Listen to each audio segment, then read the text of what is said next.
प्रदेश cabinet द्वारा पंचायत चुनाव निरस्त करने को लेकर कांग्रेस द्वारा किया जा रहा पलटवार। पूर्व कैबिनेट मंत्री सज्जन सिंह वर्मा ने बीजेपी पर लगाए गंभीर आरोप।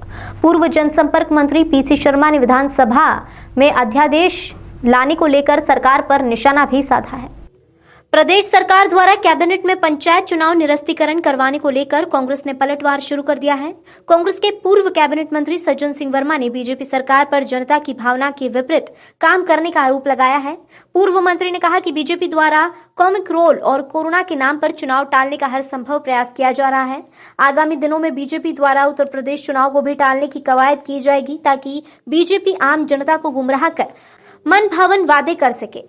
मध्य प्रदेश और उत्तर प्रदेश में कांग्रेस अच्छी स्थिति में है। कांग्रेस जनता के बीच जाकर काम कर रही है। इसी डर से बीजेपी द्वारा चुनाव टालने की कवायद की जा रही है। वहीं पूर्व जनसंपर्क मंत्री पीसी शर्मा ने भी बीजेपी पर आरोप लगाया है कि प्रदेश सरकार नहीं चाहती कि पंचायत चुनाव हो, इसलिए अध्यादेश लेकर आई है, लेकिन विधानसभा में अध्यादेश नहीं लाना सरकार की मंशा जाहिर करती है। ये सरकार पहले से नहीं चाह रही है, इसलिए इन्होंने अध्यादेश लेके आए थे और वो विधानसभा में लेके नहीं आए, तो ये चुनाव तो वैसे नलीफाई हो गया। दूसरा दिवेश सिंह जी को असल में अभी बहुत सारे चुनाव हैं, ग्रामीण चुनाव हैं, पंचायतों के, जनपदों के, जिला पंचायत के, इसके बाद नगरीय निकाय के चुनाव हैं। जिस तरह इंदौर में कार्यकर्ताओं का प्रशिक्षण शिविर हो रहा है, हर जिला मुख्यालय पे मध्य प्रदेश में कांग्रेस प्रशिक्षण शिविर लगा रही है। हमारा मध्य प्रदेश का प्रशिक्षण शिविर ओरछा में 7, 8, 9 तारीख को है। सारे विधायक, सारे Congress president, all India Congress committee के हमारे पदाधिकारी 7, 8, 9 जनवरी को ओरछा में हैं। तो ये एक तरह का आगाज है। आगामी जितने भी चुनाव हैं उनको जीतने का एक महासंकल्प है और हमें क्या रणनीति बनाना है उसके लिए कुछ पॉइंट दिए जाएंगे। जो हमारे प्रशिक्षक आ रहे हैं उन मुद्दों के ऊपर हमें बड़ी कस के तैयारी करना है। कोई भी बिना रजिस्ट्रेशन के अंदर प्रवेश नहीं कर पाएगा, क्योंकि कई बातें ऐसी होती हैं जो रणनीति के हिसाब से बड़ी गुप्त रखी जाती हैं और वो उनके बाहर जाने पे मैं समझता हूँ कि हानि होती है। तो ये सब तरफ यही संदेश है, जिनका रजिस्ट्रेशन है वो ही जाएंगे।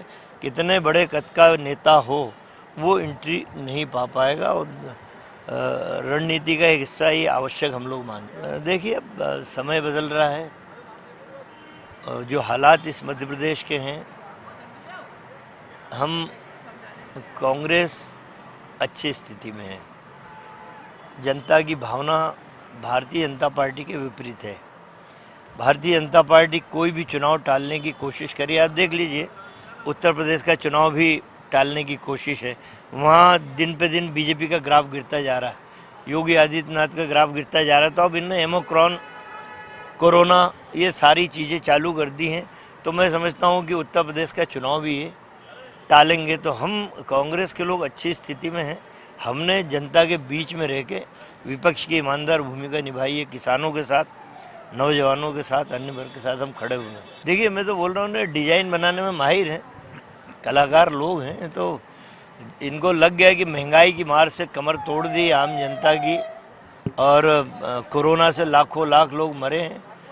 तो ये एक बुरी स्थिति भारतीय जनता पार्टी के लिए लोगों ने मन बना लिया कि अब इनको वोट नहीं देंगे।